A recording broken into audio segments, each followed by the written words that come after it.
Ukraine வந்து ரஷ்யாவோட 4 முக்கியமான ஏர் பேஸஸ் ஓகேவா? 1, 2 கிடையாது.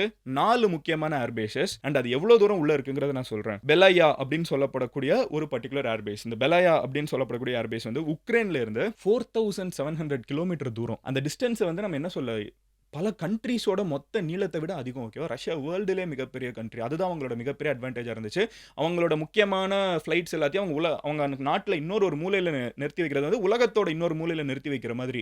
அங்க தாக்குதல் நடந்திருக்குது ஓகேவா? அந்த இடத்துல 4700 கிலோமீட்டர் டிஸ்டன்ஸ்ல உக்ரைனோட எல்லையில இருந்து 4700 கிலோமீட்டர் டிஸ்டன்ஸ்ல பெலாயால 2000 கிலோமீட்டர் டிஸ்டன்ஸ்ல வந்து ஒலன்யால 900 கிலோமீட்டர் டிஸ்டன்ஸ்ல வந்து இவானோவோல அண்ட் 700 கிலோமீட்டர் டிஸ்டன்ஸ்ல டியாஜிலவோ அப்படின்னு சொல்லப்படக்கூடிய ஊர்ல. இந்த ப்ரொனன்சியேஷன்லாம் மன்னிச்சிருங்க. பட் இப்படி தான் சிமிலரா சவுண்ட் ஆகும்னு நான் நினைக்கிறேன். ஸோ இது 4 முக்கியமான ஏர் பேஸஸ். இந்த ஏர் பேஸ்ல இருக்கக்கூடிய 40 ஏர்கிராஃப்ட் 1, 2 கிடையாதுங்க. 40 ஏர்கிராஃப்ட்ஸ் ப்ராபப்ளி Tu-95, Tu-160 இது வந்து ரஷ்யாவோட மோஸ்ட் அட்வான்ஸ்ட் ஏர்கிராஃப்ட்ஸ். அணு ஆயுதத்தை அவங்க இதை வச்சு தாக்க முடிகிற அளவுக்கு அட்வான்ஸ்டான ஏர்கிராஃப்ட்.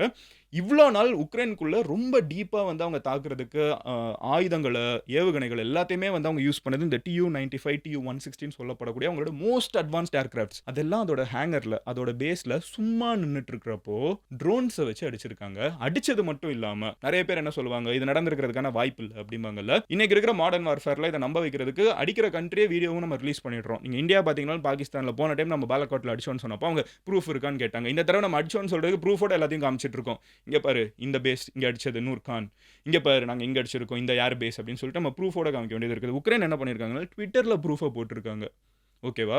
உக்ரைன் வந்து வீடியோஸ் ரிலீஸ் பண்றாங்க. இந்த 4 ஏர் பேஸையும் பாருங்க, இத்தனை ஏர்கிராஃப்ட்டை பாருங்க, நாங்க வம்சமாக்கிட்டோம்னு சொல்றாங்க. ஸோ இது எப்படி இவங்க பண்ணாங்க ஓகேவா? அதுல வீடியோஸ்லாம் பாத்தீங்கன்னா தெரியுது, ஒரு சும்மா ட்ரோனு மேலே போகுது, கரெக்டாக ஃபியூவல் டேங்க், அந்த மோஸ்ட் அட்வான்ஸ்ட் ஏர்கிராஃப்ட்னு சொல்றேன்ல, அதோட ஃபியூவல் டேங்க்ல வந்து கரெக்டாக குண்டை தூக்கி போட்டுறாங்க. அது ஒரு பேரழிவு. மொத்த ஃப்ளைட்டே வந்து பத்தி எரியுது ஓகேவா? இவ்வளோ விஷயத்தை இதெல்லாம் ஸ்டெல்த் ஏர்கிராஃப்ட் வேற, ரொம்ப அட்வான்ஸ்டான ஏர்கிராஃப்ட்ஸ். சில இதில் ஸ்டெல்த் கூட இருக்குது அப்படின்னு சந்தேகப்படுறாங்க. ஸோ எப்படி இது நடந்திருக்கு அப்படின்னு பார்த்தீங்கன்னா ஒரு மிகப்பெரிய ஸ்கெட்சை வந்து உக்ரைன் போட்டிருக்காங்க. உக்ரைனோட இன்டெலிஜென்ஸ் இருக்காங்கல்ல, அவங்க வந்து 18 மந்த்ஸுக்கு முன்னாடி ஓகேவா, தட் இஸ் ஆல்மோஸ்ட் ஒரு 1.5 இயர்ஸ்க்கு முன்னாடி வந்து அவங்க பல ட்ரோன்ஸை வந்து ரஷ்யாவுக்குள்ள கடத்தியிருக்காங்க ஓகேவா? உக்ரைன் வந்து ரஷ்யாவுக்குள்ள ட்ரோன்ஸை கடத்தியிருக்காங்க. இந்த ட்ரோன் எல்லாம் அவங்க என்ன பண்ணியிருக்காங்க அப்படின்னு பார்த்தீங்கன்னா, சிப்பு வந்து உக்ரைன்ல இருந்தே கண்ட்ரோல் பண்ற மாதிரி சிப்பை செட் பண்ணிட்டு, சினிமா நான் சொன்னேன் ஹாலிவுட் மிஷன் இம்பாசிபிள் படம் மாதிரி இருக்க போகுது. ஸோ இந்த சிப் எல்லாத்தையுமே அவங்க ட்ரோன்ல வச்சுட்டு இந்த ட்ரோன் எல்லாத்தையும் அவங்க வரிசையா லேயரா அடுக்கி வச்சிட்டாங்க. எதுல? ஒரு மர கண்டெய்னர்ல ஓகேவா, உட்டன் கண்டெய்னர்ஸ்ல. இந்த உட்டன் கண்டெய்னர்ஸ் அதுக்கப்புறம் ட்ரக்ல ஏத்திட்டாங்க.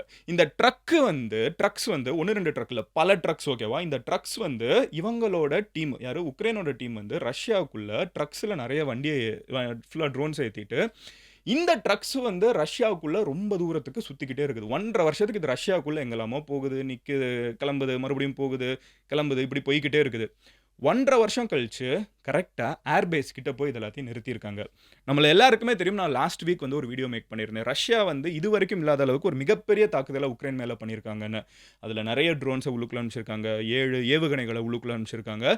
இதுவரைக்கும் இந்த போர் ஆரம்பிச்ச டயத்திலிருந்து இன்னைக்கு வரைக்கும் ரஷ்யாவோட மிகப்பெரிய தாக்குதல் இதுதான் உக்ரைன் மேல நம்ம பேசியிருந்தோம். ரஷ்யா வந்து ஏன் இவ்வளவு பெரிய தாக்குதலை உக்ரைனுக்குள்ள பண்ணியிருக்காங்கன்னா, ரொம்ப சிம்பிளான ரீசன்.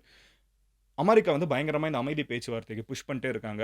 ஸோ அமைதி பேச்சுவார்த்தைன்னு ஒன்று நடந்துருச்சுன்னா, இது வரைக்கும் நீ பிடிச்சது உனக்கு, மீதி உனக்கு அப்படின்னு சொல்லி பிரிச்சு கொடுக்க வாய்ப்பு இருக்குது. ஸோ அந்த லாஸ்ட் பிட் அப்படின்னு சொல்லுவாங்கல்ல, இந்த final fight in a dog அப்படிம்பாங்க. அது ஒரு பயங்கரமான ஃபைட். அந்த லாஸ்ட் ஒரு 100 மீட்டர்ஸ், ஒரு பெரிய மேரத்தான் ஓட்டுறவங்க அந்த லாஸ்ட் 100 மீட்டர்ஸ்ல வெறி கொண்டு ஓடுவாங்கல்ல. ஏன்னா எவ்வளோ தூரம் நம்ம கேபிட்டலைஸ் பண்ணுறோமோ அது நம்மளுக்கு நல்லதுன்னு. ஸோ ரஷ்யா வந்து ஒரு மிகப்பெரிய தாக்குதலை உக்ரைன் மேலே பண்ணியிருந்தாங்க ஓகேவா.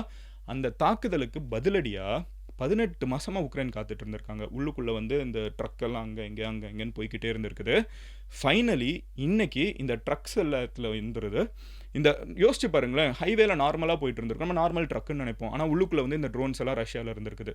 ஸோ ஃபைனலி இவ்வளோ நாள் கழிச்சு 18 மந்த்ஸ் கழிச்சு இந்த ட்ரக் எல்லாத்தையும் 4 ஏர்பேஸ் கிட்ட, அதுவும் எவ்வளோ தூரம் உள்ளுக்குள்ள போயிருக்குன்னு யோசிச்சு பாருங்க. ரஷ்யாவுக்குள்ள 4700 கிலோமீட்டருங்கிறது எனக்கு கம்பேர் பண்றதுக்கு எந்த எல்லையிலேருந்து எந்த எல்லை சொல்றதுன்னு கூட தெரியல.